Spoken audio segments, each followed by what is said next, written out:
Puis bardassons-les, ces dirigeants-là. Il faut les bardasser, mais il faut apprendre à se battre, à se respecter. Il va falloir s'organiser mieux que ça politiquement. Faut se donner un pouvoir politique. Bienvenue en Bourgeois-le-Vert, le podcast où on chiale de tout puis de rien. Aujourd'hui, on jase avec Nicole Arsenault-Slider, présidente par intérim de la SANB et l'une des candidates à la présidence.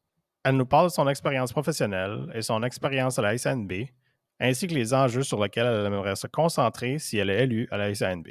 N'oubliez pas de participer au vote de la présidence du 24 mai au 5 juin et de l'Assemblée générale du 15 juin. Nicole Arsenault-Slider, bienvenue en Bourgeois-le-Vert. Merci. Je suis vraiment contente qu'on ait pu, que vous ayez eu le temps et que moi aussi, on puisse être en face à face. Merci beaucoup. Écoute, ça me fait plaisir. Puis, je suis content d'avoir pu trouver une place dans votre horaire assez chargé pour la plupart des candidats, assez quand même. Donc, ça me fait plaisir. Mais pour commencer, si jamais que certains de nos auditeurs n'ont pas trop suivi le débat de la SANB ou les candidatures, est-ce que vous pouvez commencer avec une petite présentation de qui vous êtes et de comment vous vous êtes rendu comme président intérim à la SANB? Oui, absolument. Moi, c'est Nicole Arsenault-Slider. Moi, je suis née et j'ai grandi à Balmoral, au nord du Nouveau-Brunswick, dans un village qui était à l'époque complètement francophone. Mes parents sont acadiens, Savoie, Arsenault, Leblanc. Je recule jusqu'à l'établissement quand ils sont arrivés en Acadie, puis c'était tous des Acadiens. Alors, après avoir gradué à l'école secondaire de Dalhousie, je suis allée à l'Université de Moncton et j'ai obtenu mon baccalauréat en administration des affaires. Puis à ce moment-là, quand j'ai gradué, il n'y avait pas trop d'emplois dans ce domaine-là. C'était quand même assez difficile et saturé. Pas comme ça l'est aujourd'hui. Alors, j'ai appliqué partout, puis finalement, j'ai eu une entrevue avec la Banque royale du Canada. Mon entrevue est en anglais, puis je parlais pas anglais. Ça fait que ma fille me fait rire. Des fois, elle me dit, maman, je comprends pas qu'ils t'ont embauché là parce que ça aurait dû être terrible. Puis plus terrible, ils m'ont envoyé à Fredericton dans une succursale de 40 employés, puis personne parlait français. J'ai été jumelée avec une dame parce qu'elle venait de Montréal. Ils ont pensé qu'elle parlait français, mais non. En tout cas, disons que j'ai appris l'anglais de façon que je ne recommande pas à personne. Ça a été très difficile, puis c'est comme pas à comprendre que j'ai pas perdu mon emploi. Mais je dois vous dire que j'ai perdu 30 livres, puis j'ai travaillé comme une folle. De là, je me souviens, lui qui venait me faire mes évaluations d'Halifax, il dit je comprends pas que vous l'avez envoyé à Fredericton où est-ce qu'il n'y a personne qui parle français, vous allez faire mourir ce pauvre titre-là. En tout cas, j'ai survécu. J'ai été transférée à Bathurst. Puis là, Bathurst, mais c'était plus un personnel bilingue. Et j'ai continué à progresser dans la langue. Puis j'étais bien contente que je pouvais l'apprendre parce que ça m'a servi. Hein? C'était pas trop bien. Alors, de là, à Bathurst, j'ai rencontré mon futur mari, qui demeurait à Saint-Jean, au Nouveau-Brunswick. Alors, à ce moment-là, j'ai décidé de le suivre. À un moment donné, il y avait une ouverture pour un poste au district scolaire 52 à Saint-Jean. À l'époque, c'était seulement pour le centre scolaire Samuel de Champlain. Et le poste était moitié temps pour le district scolaire, puis moitié temps pour le conseil communautaire Samuel de Champlain. L'école et le conseil communautaire Samuel de Champlain ont ouvert leurs portes en 1985 à Saint-Jean, puis on était 2 ans plus tard. Alors, c'était quand même assez nouveau. Et puis, un de mes rôles c'était les finances. J'avais comme 2 chapeaux. Et un de mes rôles, c'était aussi le transport scolaire des enfants. Alors, à ce moment-là, le transport scolaire, c'était pas rose, parce qu'on faisait affaire avec les 2 districts scolaires anglophones de Saint-Jean et de Rossy. Et le service, moi, je me suis vue aller chercher les enfants du bord du chemin parce on pouvait pas rejoindre personne. Les chauffeurs d'autobus parlaient pas français. Ça a été, ces pauvres enfants, les parents qui ont décidé de mettre leurs enfants puis de les mettre sur l'autobus. Puis je dois vous dire, je sais pas si vous êtes déjà venu à Saint-Jean, mais la région est énorme. C'est grand. On parle de Westfield, Grand Bay, on parle de Le Pro, quasiment jusqu'à Saint-Georges, puis de Sussex. Moi, ma meilleure amie maintenant, son petit-fils de Sussex vient à l'école Samuel de Champlain, qui est presque 1 heure de route le matin et soir. Parce que, comme vous savez, on n'a pas d'école française à Sussex, puis on n'a pas entre Grand-Sault et Fredericton non plus. Alors, j'ai fait ça pendant plusieurs années, puis à un moment donné, mon mari a décidé de déménager aux États-Unis. Je l'ai suivi pendant 2 ans, il y a eu comme un transfert. Quand je suis revenue en 1992, le district scolaire avait été aboli. Ça a été transféré à Fredericton. C'est là qu'on a commencé à amalgamer tous les districts scolaires. C'était là, encore là, les jobs, ça tombait pas du ciel, là. Puis, j'avais un ami avocat qui voulait avoir une paralegal, comme une adjointe en judiciaire à sa firme d'avocats, qui était assez une grosse firme d'avocats. Puis, j'ai finalement travaillé là pendant 7 ans. Puis, à un moment donné, le Xerox, le centre d'appel, qui était quand même beaucoup grossi à la fin des années 90. Puis, j'ai été travailler là pendant 3 ans ou 4 ans, je pense. Je vendais des photocopieurs par téléphone au gouvernement du Québec. Alors, vivant à Saint-Jean, étant francophone, m'a toujours servi. Fait de là, en 2003, on m'a approché que le poste de directeur des finances à l'Association régionale de la communauté francophone de Saint-Jean, on appelle l'ARCEF de Saint-Jean. Le directeur quittait son poste, puis m'a demandé si j'étais intéressée. Puis c'est là que je suis revenue à mes amours. J'ai fait les finances et la gestion à l'ARCEF jusqu'à ma retraite en décembre 2022. Ça, c'est mon parcours professionnel. Puis, je dois dire que, disons que depuis 30 ans que je travaille dans un milieu que la mission est très semblable à la SANB. Fait que là, j'ai fait beaucoup de bénévolat. Ici à Saint-Jean, quand j'étais jeune. Puis, on m'a approché, je pense, en 2018, on n'avait pas de représentant de la région du Sud, qui est Fredericton-Saint-Jean, pour la SANB. Fait que c'est comme ça que je me suis impliquée à la SANB, puis j'ai toujours été réélue jusqu'à l'été dernier, quand Alexandre nous a appris qu'il quittait. Puis j'étais vice-présidente, alors automatiquement, je devenais présidente. Puis je dois vous dire que avec toutes mes expériences de vie, c'était vraiment de sortir de ma zone de confort. De la politique, j'ai fait bien des choses, mais j'avais jamais fait de la politique comme on le fait à la SANB. Mais, par contre, toute ma vie, je suis une personne qui aime le monde. Tiens, c'est bien facile. Puis j'ai des contacts puis des liens partout. Puis j'ai réalisé très vite, parce que quand j'ai pris le pas, j'ai dit, OK, je vais le prendre, je vais faire de mon mieux. C'est certain qu'il y avait des choses à apprendre. Il y en a encore. Je suis loin de tout savoir. Mais c'est là que j'ai réalisé que mes liens étaient tellement importants, puis ma façon d'interagir avec les autres, que ça devenait un atout incroyable dans le travail que je fais. Puis moi, quand je dis je suis pas politicienne, les partis politiques libéraux, conservateurs, verts, moi, dans ma tête, c'est toujours de les écouter et de travailler avec eux autres. Parce que on sait jamais qui va être au pouvoir. Alors, dès ma première rencontre, j'étais un peu insécure là, du sujet, parce que souvent, là, on m'arrive 10 minutes avant la rencontre. OK, ben c'est ça qu'on parle aujourd'hui. OK, tu sais, quand tu sors d'un poste de gestionnaire, que tu es en contrôle des finances et tout, puis là, c'est comme, OK, peut faire ça. Oui, oui, OK, c'est ça, vous voulez. Mais c'est là que j'ai réalisé, dès la première rencontre, j'ai dit, tabarnouche, je suis bonne là-dedans. Ça a bien été, hein? Ouais, oui, ça a bien été. Alors, c'est tout ça ensemble qui m'a fait décider, puis j'y ai réfléchi très longtemps parce que pour mon conjoint, ma famille, être parti, puis être sur la route et faire ce travail-là, j'avais besoin de leur support à 100%, puis c'est le cas.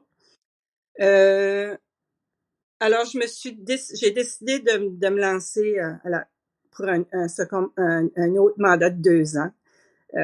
Puis je trouve ça vraiment intéressant puis le fun de voir que je suis pas seule. Hein? Ça va être des vraies élections, qu'il y a des gens intéressés à la SANB.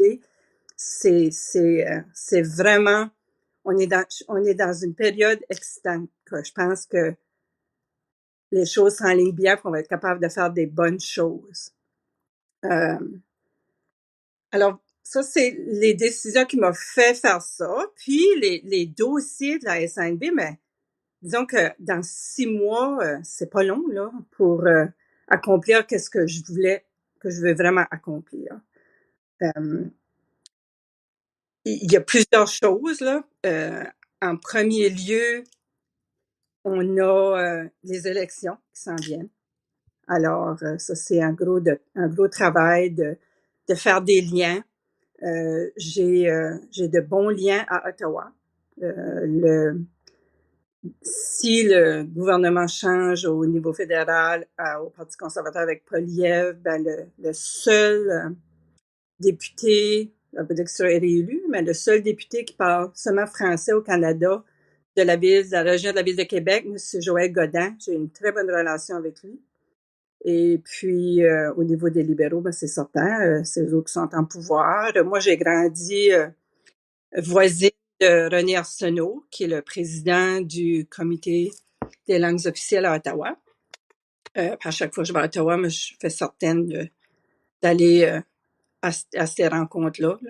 J'y vais toujours. Et au niveau provincial, c'est la même chose. C'est eux que le gouvernement peut changer encore là. C'est important. Est-ce que tu crois que les élections provinciales et fédérales vont... Parce que là, ça va être sur 1 an et demi, si on veut, dans ton mandat pour les deux. Oui. Est-ce que tu crois que ça va être un avantage ou un désavantage? Parce que, comme tu as dit, tu as déjà certains liens, mais on sait que dans le temps des élections, tu sais, des fois, ça cherche pour des votes un peu plus, ils ont l'oreille un peu plus pendue, comme on dit. OK, tu sais, c'est ça vos revendications, c'est ça que vous aimeriez faire, qu'est-ce qui est la position de la SNB, blablabla. Est-ce que tu penses que ça va être avantageux pour l'organisme ou peut-être un peu moins ou la même chose? Ben, moi, je pense que c'est moi. Encore là, je suis la meilleure qui est bien placée pour continuer les relations qu'on a déjà commencées, puis d'avoir de bonnes relations, puis d'être capable, comme tout de suite, que ce soit le premier ministre, que ce soit le ministre responsable de la francophonie, quand je leur demande une réunion, ils m'ouvrent la porte. J'ai acquéri ce respect-là du côté du gouvernement en pouvoir, puis il est encore en pouvoir jusqu'aux prochaines élections, alors on doit travailler avec eux autres. Du côté des libéraux ou du côté du Parti vert, la même chose. Je suis capable d'établir de bons liens puis de bonnes relations, de respect, puis je pense, moi, j'entrevois aucune difficulté avec ces gens-là, même que je me le fais dire souvent. Toi, Nicole, on te respecte parce que tu parles à tout le monde puis tu es respectueuse de tout le monde. Alors, ça, c'est au niveau des élections. Puis, on sait tous que, moi, je le redis encore, que la loi C-35, le financement permanent, je dis que c'est moi qui a convaincu le sénateur René Cormier parce que lui était, oh non, ça se peut pas, je peux pas ramener ça, ça va pas passer, on était à Terre-Neuve. Écoutez, là, je vais pas tout prendre le crédit. Il n'y a pas juste Nicole qui a travaillé là-dedans, puis la SNB, là. Mais c'était la conversation qu'on a eue à ce moment-là, puis il a décidé de le ramener en deuxième lecture. Moi, j'avais fait une allocution à Ottawa devant le comité sénatorial. Et je dois vous dire, moi, comme que j'étais nouvelle, on m'a juste dit à la dernière minute, ils avaient eu mon allocution d'avance, mais à la dernière minute, ils m'ont dit, Nicole, tu as 5 minutes, puis la présidente, elle va te couper, là. Et là, moi, j'étais comme, oh là là, ça va me prendre plus que 5 minutes, qu'est-ce que j'en dis? Je peux lire vite, mais là, en tout cas, je me suis lancée, j'ai enlevé quelques paragraphes, mais je savais que je dépassais 5 minutes. Je pense que ça m'a pris 6 minutes et demie, puis elle ne m'a pas coupé. Puis quand je finis avec ma phrase qui me représente tellement bien, qui me émue, que je suis émue à chaque fois. Et quand j'ai fini, j'étais très émue. Puis je peux dire qu'il y avait des gens autour de la table qui étaient aussi émus que moi. Ça fait que j'ai frappé avec toute mon énergie et tout ce qui me coule dans les veines de mon corps. Ça a marché. Puis c'est ça que je fais toujours bien.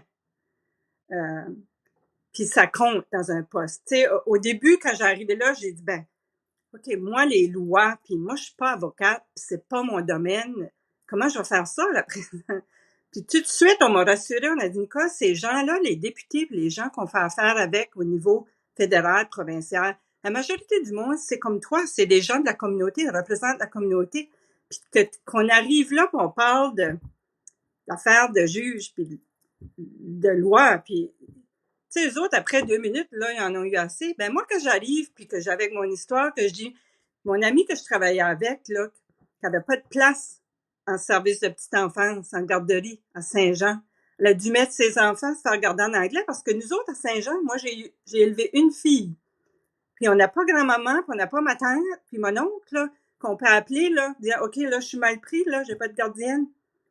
Ça fait que elle, ses 3 enfants, ont été mis en garderie en service de garde en anglais. Puis la prochaine fois que je l'ai vue, je dis, pis ta fille, là, commence à maternelle au centre scolaire Samuel de Champlain.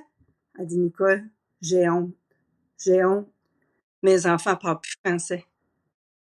Puis la question au Sénat a été, est-ce que vous savez les statistiques de combien d'enfants vous perdez? Je dis qu'on en perd un, c'est trop. Puis encore, aujourd'hui, en 2024, je peux vous assurer qu'il manque de place en service de garde. Il manque de place partout. Mais comme qu'on est dans un milieu majoritairement anglophone, c'est critique notre affaire. On contribue directement à l'assimilation de nos petits-enfants. Puis l'école, ben là, l'école, ça c'est un autre. Il manque d'école.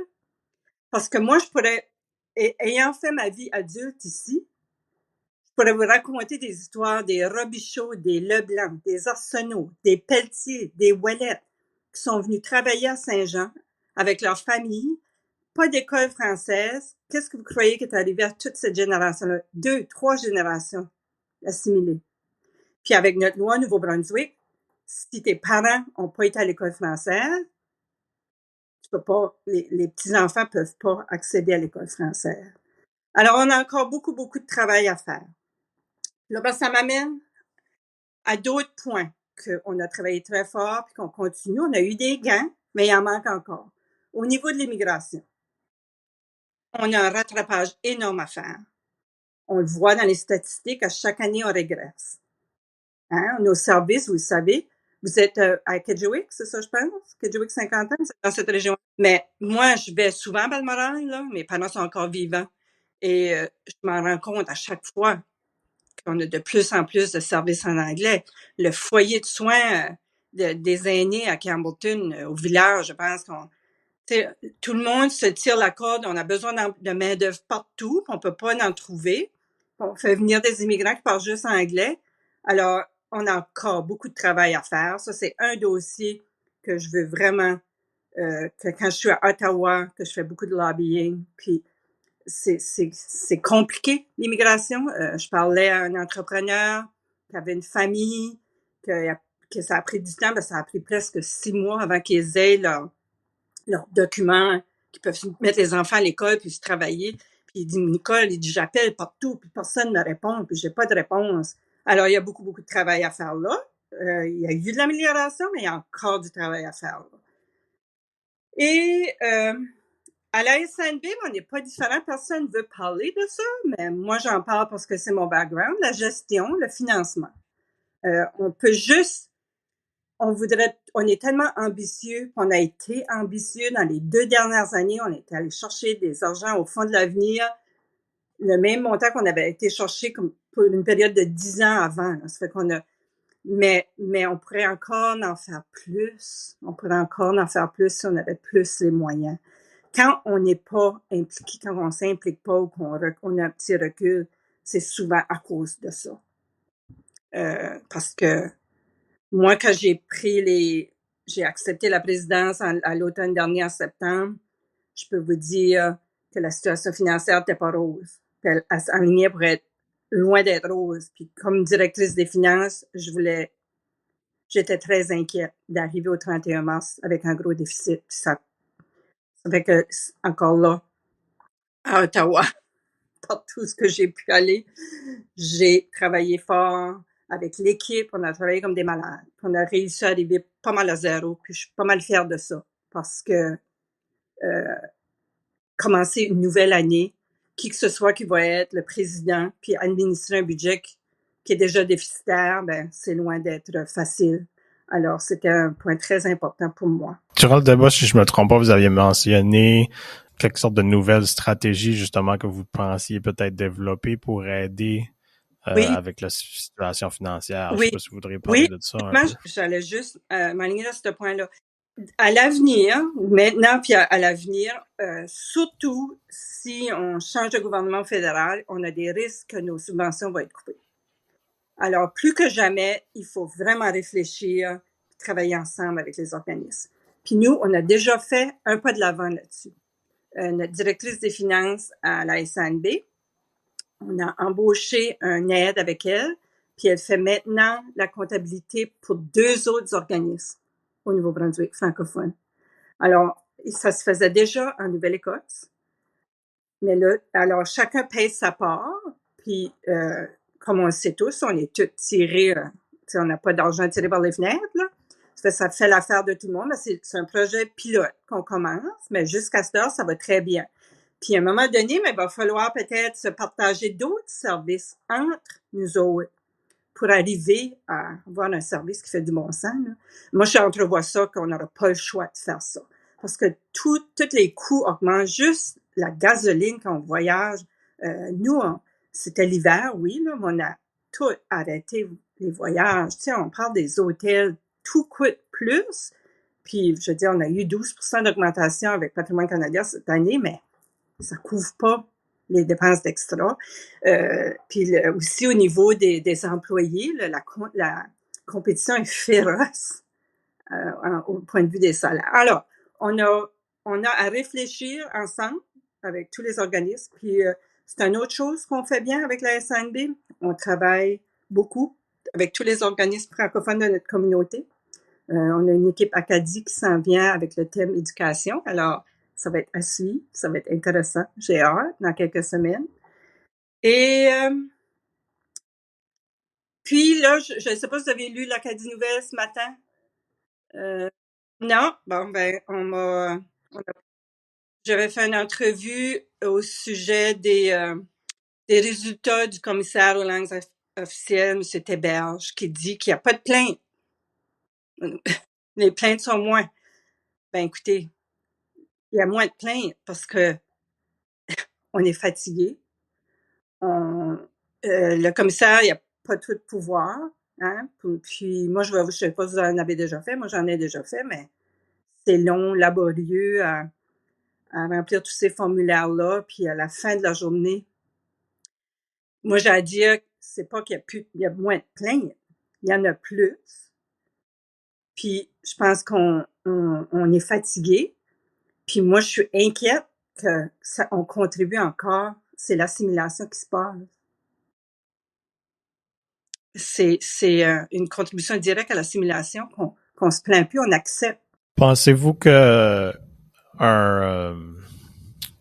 durant le débat, je sais que c'est quelque chose qui est discuté souvent, mais pendant le débat, Luc avait mentionné un de ses enjeux de sa plateforme était le mécanisme de vérification, si on veut, que le gouvernement suit la loi 88. Est-ce que vous pensez qu'un genre de ce mécanisme-là où les je sais pas, peut-être les citoyens, à place de prendre le gros processus au travers du gouvernement qui finit pas puis qui est décourageant, pourrait essentiellement aller au travers de la SANB pour pointer à certaines situations que ce comité-là ou quelque chose du genre pourrait porter une plus grande pression au gouvernement? C'est certain que c'est une bonne suggestion. Je peux pas dire que je suis contre ça. Mais plus on va, plus on voit les effets. Alors, il faut agir. Puis, les lois sont là. On est une province bilingue. On est protégé par l'article 23. Les lois sont déjà là. Alors, puis à chaque fois que nous, on l'a fait, là, on a amené des causes en cours, c'est en appel, c'est très long, ça. C'est très long. Alors, il va falloir, en tout cas, moi, j'espère, de pouvoir convaincre ces gens-là, de pouvoir travailler avec eux, puis d'essayer de régler nos problèmes sans qu'on ait à utiliser la loi à chaque fois. Puis l'argent que ça coûte, tu sais, c'est... Puis quand on entend... moi, je suis allée à Saint-Jean voir Mme Susan Holt, sa présentation, puis je lui ai dit, quel est votre plan pour essayer de rétablir nos relations entre francophones et anglophones dans la province, parce qu'on sait bien qu'il y a eu des dommages, puis c'est des dommages creux, là. Quand je vais dans le Nord, mais j'ai pas besoin d'aller dans le Nord, les gens sont vraiment frustrés, puis on a besoin de quelqu'un qui travaille avec nous autres. Hein? Puis comme je l'ai déjà dit souvent, les gouvernements ne changent pas les sociétés, mais les sociétés peuvent changer les gouvernements. Alors, moi, j'aimerais vraiment qu'on puisse arriver à des solutions sans utiliser les tribunaux. Mais on est obligé, souvent. Mais encore là, nous, on est là pour le faire, on est là pour dénoncer, mais nous aussi, là, on peut pas s'embarquer là-dedans. Si ça coûte, la poursuite est rendue à 1,5 million, là, mais il faut aller chercher les argents avant de se décider de oui, on vous aide. Alors, c'est le secrétariat au niveau de la province, mais il faut que la personne ait du pouvoir. Comme vous le savez, là, les entreprises privées, là, quand on arrête prendre un café ou quoi que ce soit, là, sans les nommer, là, ben, de plus en plus, moi, je fais la route souvent, là, puis de plus en plus, bonjour, puis je me fais servir en anglais. Alors, il va falloir qu'on travaille tous ensemble. Puis moi, je pense, je suis la mieux placée pour aller faire les liens entre les deux communautés. Parce que je vis avec les Anglais. Je suis francophone, qui vient du Nord, une Acadienne. Et je pense que même, on me l'a dit déjà, les élus du gouvernement me l'ont déjà dit, toi, Nicole, tu vas être capable de refaire ces liens-là pour qu'on ait une meilleure relation, pour qu'on soit plus écoutés, puis qu'on arrive à se faire respecter. C'est une bonne vision des choses. Je crois que on fait souvent référence à la guerre des clochers. On parlait de la guerre des clochers, c'est puis ça. Mais je pense que de plus en plus, on s'est aperçu que oui, on a nos différences, puis tu sais tout ça, puis l'égalité, c'est de nos deux côtés sont importants. Mais on s'est aperçu que beaucoup des misères, beaucoup des enjeux que un côté a, l'autre côté subit les mêmes enjeux. Tu sais, si on parle au niveau de juste dernièrement, tu sais, c'est pas les côtés financiers, il y a de plus en plus de monde qui ont de la difficulté financière, ben c'est pas un enjeu qui est unique aux francophones Oui. ou un enjeu qui est unique aux anglophones. Les deux côtés ont de la misère. Côté de l'éducation, tu sais, c'est la même chose. C'est sûr que on dit souvent qu'un côté est plus financé que l'autre, mais les deux systèmes sont pas parfaits. Les deux systèmes ont besoin de travailler à s'améliorer, puis travailler ensemble est probablement plus avantageux Oui. que justement adresser ces situations-là qui sont communes. où on pourrait sortir plus fort de l'autre côté, plutôt que de travailler chacun de notre côté à régler les mêmes problèmes, mais dans le fond, on divise le travail en deux, ou on double le travail en deux. Donc, je pense vraiment que je crois qu'on s'en va politiquement, en tout cas, de plus en plus vers là, où c'est vers là qu'on devrait s'en aller de plus en plus, sans pour autant tomber dans l'assimilation, puis quand même garder nos différences. Oui, puis avec l'arrivée, comme quand je vous ai dit au début de notre conversation que moi j'avais grandi totalement en français, j'avais jamais écouté la télévision en anglais, mais là c'est plus le cas. C'est loin d'être la même situation. Moi j'ai réussi à élever ma fille qui va avoir 30 ans, être parfaitement bilingue. Son père n'a jamais appris le français. Et mais je le dis, puis je vais le redire, puis les gens, quand je le dis, quand tu grandis dans un milieu que c'est complètement en français, tu réalises pas les défis qu'il y a ailleurs comme moi. Mais c'était important. J'ai été chanceuse quand elle était petite d'avoir une gardienne en français. Elle est allée à la garderie française, puis elle est allée à l'école française jusqu'en 12e année. Mais l'école, je vous compterai pas de mentir en disant que quand elle arrivait à la maison, on était les trois assis pour le souper, qu'est-ce que vous pensez qu'on parlait? On parlait anglais. C'est comme comique parce que maintenant encore, quand elle a 30 ans, mon mari va se lever pour aller à la toilette ou qu'il va aller dehors, il va sortir de la conversation puis on tourne ça en français tous les deux. Mais, qu'est-ce que je savais que j'avais appris en ayant travaillé avec des familles qui étaient comme moi, parce que je suis ici depuis 1987, c'est qu'il faut faire plus que l'école comme parent. C'est que moi, j'étais chanceuse, mes parents étaient jeunes, ma sœur est enseignante, elle était congé l'été. Ça fait, moi, ma fille, je l'envoyais, c'était pas toujours facile, là, mais elle passait toutes les vacances le plus de temps possible qu'elle pouvait passer à Balmoral, mieux que c'était pour elle. Premièrement, une langue, c'est une chose.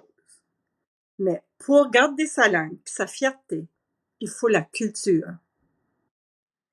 Sans la culture, on n'y arrivera pas. Tu sais, on le voit avec les enfants en immersion, il y en a deux autres qui sortent de là qui sont une chance qu'on a l'immersion pour nos services au Nouveau-Brunswick, même au Canada. Mais ces jeunes-là n'apprennent pas la culture. Ça fait toute la différence.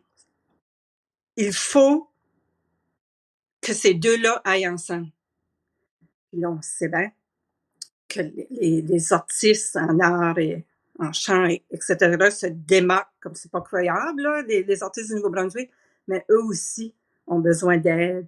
Puis les finances, ça leur sort pas par les oreilles, l'argent. Alors, ça, c'est un autre point.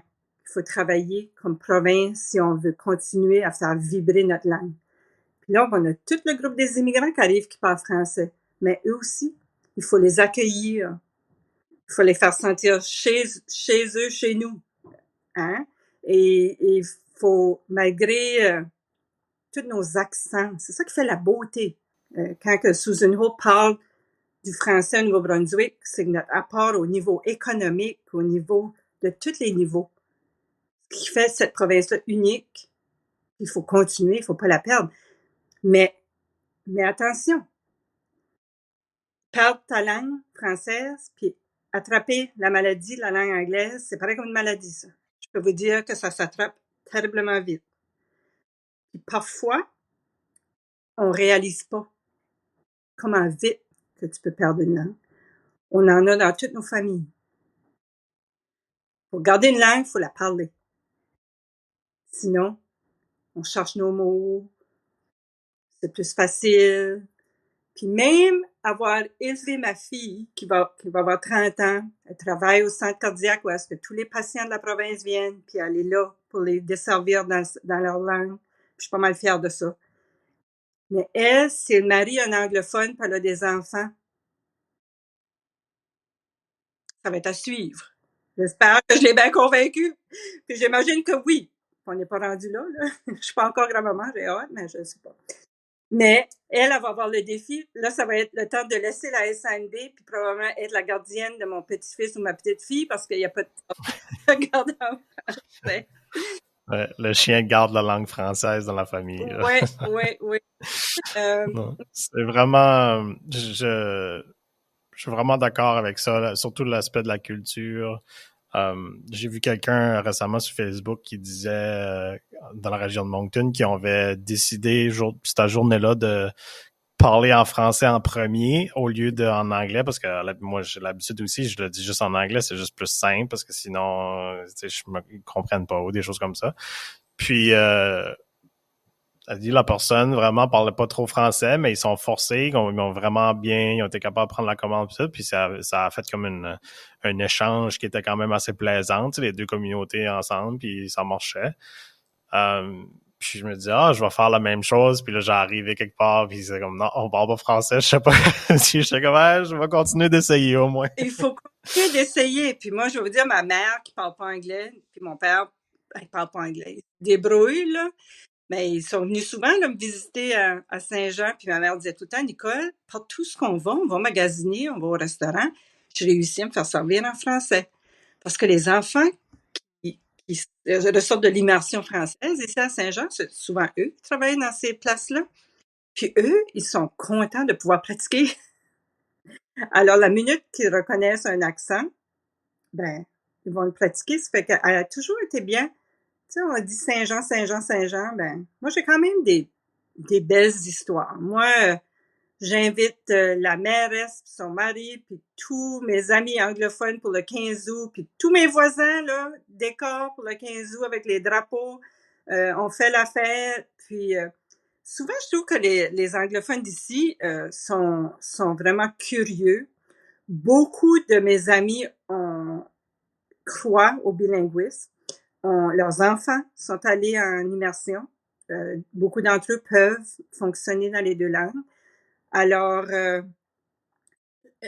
puis là, ben, ils étaient vraiment contents de voir que le lycée Don Bosco s'en venait ici. Puis là, ça n'a pas marché. C'est vraiment dommage.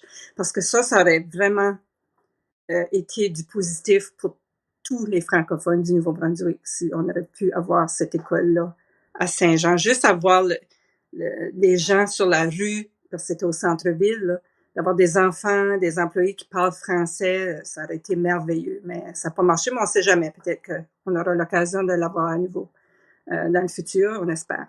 Alors, j'ai pas mal fait le tour de... Je pourrais parler toute la nuit, là, moi, là. Il y avait une chose que je peux pas bien me rappeler exactement, mais c'était quelque chose que vous aviez mentionné pendant le débat par rapport à l'administration des langues officielles à propos je crois que c'est du secrétariat, le Treasury Board, je me rappelle pas quoi c'est en français. Oui. Comme je sais pas si vous le savez, mais à la SANB, on est membre de la Fédération des communautés francophones et acadiennes du Canada, que Liane Roy est la présidente, elle vient de la région de Moncton. Je sais pas si c'est Dieppe Moncton, mais en tout cas. Alors, avec eux, on fait beaucoup de lobbying aussi, là. C'est pas juste nous à la SANB, ça fait qu'on travaille avec eux autres. Puis notre dernier forum qu'on a eu en février-mars, au début mars, à Ottawa, le lobbying était que la révision des langues officielles, la mise en œuvre et tout ça, on sait bien qu'il y a encore du travail à faire là-dedans, là, que ce soit le Conseil du Trésor qui administre tout ça. Parce que là, je vais vous dire, là, puis je vais pas aller en détail là-dedans parce que je suis même pas sûre que je le comprends moi-même, là. C'est compliqué, ça, là. C'est compliqué, puis c'est long. Puis nous autres, là, puis les députés puis les ministres à Ottawa, là, après qu'on a eu la C13, ils commencent à être fatigués, puis je pense que souvent, ils veulent pas nous voir arriver, là. Plus que moi. Mais il faut continuer, là, faut pas lâcher. Mais la FCFA continue à travailler là-dessus. Là, elle vient d'avoir une réunion avec la ministre du Conseil du Trésor, Annan, je pense, notre famille. Là. Alors, ça, c'est pas fini. Ça va peut-être être un long travail, mais c'est un travail qui est important. Puis ça serait à l'avantage de tous les Canadiens français, si ça pouvait se faire.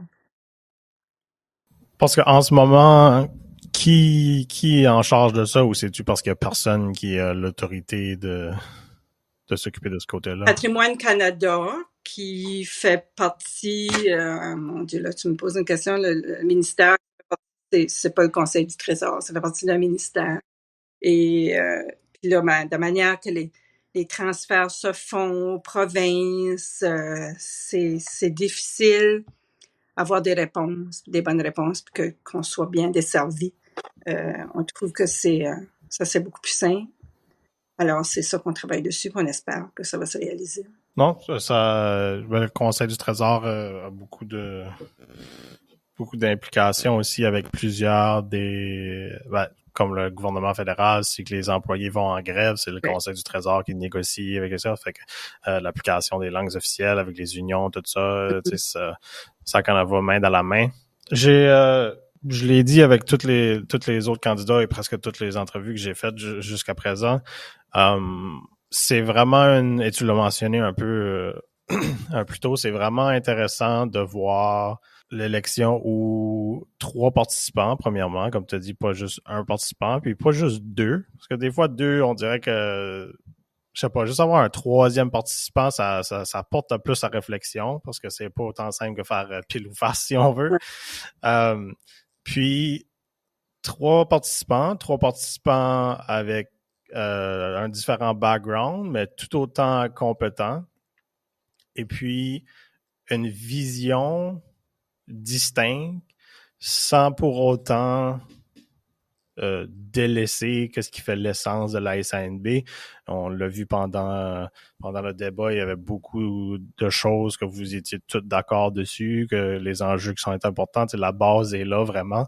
Donc, c'est vraiment une élection où les gens n'ont pas besoin de s'inquiéter pour l'organisation tant que ça, mais plutôt se poser la question de OK, qu'est-ce que la SANB représente pour moi ou ce que je veux qu'elle s'en va dans ses enjeux futurs ou juste les enjeux qu'on veut qu'on travaille. Et puis, je trouvais que Luc était plus concentré sur l'essence de la SANB. Eric était un peu plus activiste, si on veut, avait apporté des nouveaux enjeux qui sont pas nécessairement nouveaux, mais qui semblent vouloir mettre plus d'attention dessus.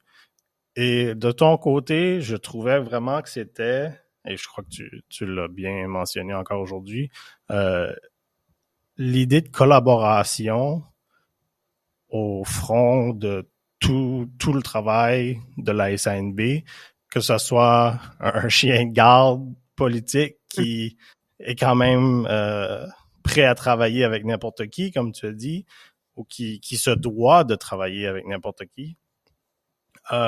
Mais aussi, parce qu'on a parlé du gouvernement provincial, fédéral, mais aussi des autres organismes. On sait que on fait des fois référence à la crise de 2014 avec la SANB, et puis à plusieurs reprises, si je ne me trompe pas, dans le débat, vous avez pris la peine de mentionner que vous êtes prêt à travailler avec n'importe qui, n'importe quand, sans empiéter sur les dossiers des autres organisations. Parce que des fois, on veut bien faire, mais on se mêle des jambes un peu. C'est toujours délicat. Oui, il y a une crise, c'était avant mon temps, je ne l'ai pas vécu. Mais encore là, c'est mon style à moi de respecter et de pas m'ingérer. Puis quand les médias nous approchent, à moins que ce soit clair comme de l'eau de roche, là, je veux toujours m'informer des autres organismes avant de faire face aux médias, de savoir si c'est correct, si c'est ça qu'eux autres, tu sais là, je le fais toujours. Puis je peux leur assurer que je vais continuer de le faire parce que je trouve ça important de pas s'ingérer dans les dossiers. Puis comme j'ai dit au débat, M. Yvon Godin, laissez-moi vous dire qu'il connaît ses dossiers aux municipalités bien plus que Nicole. Alors, quand j'ai été appelée, je me souviens pas qu'est-ce que était le sujet, là, ben j'ai donné un coup de téléphone à M. Godin, puis j'ai dit, regardez, voici, qu'est-ce qu'on me demande, qu'est-ce que là-dedans, parce que je pense que c'était les politiques, une des dernières fois, en tout cas, c'était la ville de Memramcook, là, pour l'utilisation de la langue dans leur réunion quand on dépasse les 20%, quoi que ce soit. Puis, tu sais, M. Godin, il m'a bien dit, c'est pas qu'on qu'on n'a rien contre les anglophones, mais c'est parce que nous, on est à risque. On est toujours à risque. Puis la même chose, là, je pourrais continuer la même chose pour le palais de justice, là, avec les deux maires de... Bon, ben moi, j'ai appelé les maires de Caracas, j'ai dit, ben, qu'est-ce qu'on peut faire, nous, la SANB, avant de décoller publiquement puis de dire quoi que ce soit. Puis j'ai essayé. J'ai eu une rencontre avec le ministre de la Justice, l'honorable Ted Fleming, que j'ai une bonne connexion avec lui à cause d'amis en commun. Puis, en tout cas, il m'a bien reçu, mais encore là, je vais le dire. Puis j'ai une autre rencontre qui s'en vient avec lui dans 2 semaines. Quand on est en minorité, c'est pas pareil. Comme lui, M. Fleming, il dit, moi, j'ai fermé les bureaux à Grand Manan, Nicole. C'est aussi difficile, Grand Manan, de venir à Saint-Jean que pour les gens de Miscou de venir à Bathurst. Puis là, il dit, gars, je te ferai la présentation. Moi, je dis, la présentation, c'est pas à moi, faut que tu le fasses. Tu vas venir avec moi, par contre, on va la faire avec les maires du Nord. OK? Puis, il m'avait dit oui dans le temps, mais c'était comme 3-4 jours avant qu'ils ont gagné leur cause. Mais je dis, Monsieur Fleming, qu'est-ce qu'il faut comprendre? C'est ceci. Les bureaux sont fermés. Le bureau est à Bathurst. La majorité des employés sont bilingues. La pauvre esclave qui s'en vient travailler là, qui parle juste le français pour assurer le service en français. Comment longtemps vous pensez qu'elle va durer là? Moi, je le sais, j'ai travaillé dans des milieux anglophones. Tout se passe en anglais. Hein? Il y a souvent un anglais dans le groupe, tout le reste est français, puis on parle anglais. Alors, c'est pas vivable, ces situations-là. Puis ça, c'est unique parce qu'on est en minorité. C'est pour ça qu'on a des lois pour nous défendre, qui sont là, pour qu'on ait... Alors, c'est souvent juste ce discours-là qu'il faut avoir encore et encore et encore. Puis des fois, ils sont durs de comprendre, mais il faut continuer à avoir ce discours-là parce que c'est pas juste une question d'argent. Absolument, oui. Je crois que souvent on réalise pas, on pense souvent à l'exemple des affiches bilingues, tu sais, un menu bilingue ou le nom d'une business anglais-français. Mais c'est vraiment l'égalité presque culturelle, comme tu as mentionné. Les services, c'est pas juste... On a vu le e-visit thing qui marchait pas en français. Tu sais, des fois, c'est des choses niaiseuses comme ça, si on veut. Tu sais, ça, c'est quand même un service important qui est supposé nous aider avec une des crises qu'on a en ce moment en santé, mais là, tu t'aperçois 30% de la population, ça marche pas hier. Tu sais, ça fait on oublie souvent ces enjeux-là. On se concentre vraiment des fois, pas qu'on se concentre, mais on prend pas le temps de penser plus loin que avoir des affiches en français ou avoir, quand on parle à quelqu'un, que quelqu'un nous parle en français de retour, comme au Tim Hortons ou au McDonald's, des choses comme ça, mais ça va vraiment plus creux côté des services comme vraiment importants comme la santé, puis aussi des niveaux culturels où, comme tu as mentionné tantôt, si nos artistes et tout ça peuvent pas fleurir comme qu'ils devraient, la culture va descendre et avec moins de culture, ben on perd ce côté-là de notre français. Et puis avec les médias sociaux aujourd'hui, les algorithmes, il y a beaucoup plus de contenu anglais que de contenu français pour la plupart, donc on tombe dans cette spirale-là, puis ça n'arrête pas. Ça m'inquiète parce que je parle des parents, des 2 parents français, là, qui n'est pas comme moi, ça l'était. Puis les enfants et tout se courent pendant l'anglais. Alors moi, je fais appel aux jeunes parents, là. Lâchez pas, je sais que c'est pas facile. L'influence est tellement forte. Mais lâchez pas, plantez vos graines. Parce que moi, c'est sûrement les graines qui ont été plantées dans ma jeunesse qui fait qu'est-ce que je suis aujourd'hui, qu'est-ce que je veux continuer à faire. Hein? Quand je dis que je m'engage pour défendre les droits de nos enfants, de nos petits-enfants, et les générations à venir, qu'on puisse s'épanouir encore dans notre langue de nos ancêtres. Puis je peux jamais dire sans être émotive. C'est creux, ça. Puis je vais continuer à le dire, que je remporte les élections ou pas. Je pense que vous n'avez pas fini d'entendre parler de moi. Puis j'en fais ma mission.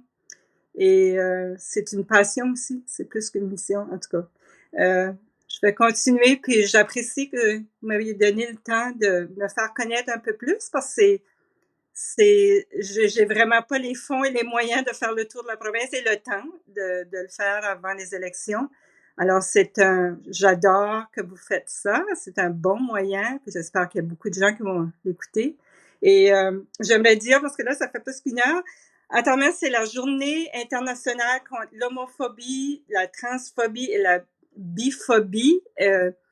Puis je veux remercier tout le personnel du système d'éducation qui continue à aider les élèves, qui continue à travailler malgré tout ce qui se passe dans les médias. Je sais que c'est pas facile pour eux, mais ils sont là pour que nos élèves soient en sécurité, puis qu'ils puissent apprendre et s'épanouir ici au Nouveau-Brunswick. Alors, je lève mon chapeau et je ne pouvais pas passer sans souligner cette journée aujourd'hui. Ben écoute, sur ça, Nicolas Arsenault-Slider, merci beaucoup d'avoir venu en Bourgeois-le-Vert. Puis bonne chance avec les élections. Merci et bonne chance à mes deux compétiteurs, à Luc et à Eric. C'est le fun. Merci. Bonne journée. Pour en savoir plus sur le podcast, suivez-nous sur Facebook, Instagram, YouTube et ex-Twitter au ABJV. On se voit au prochain épisode.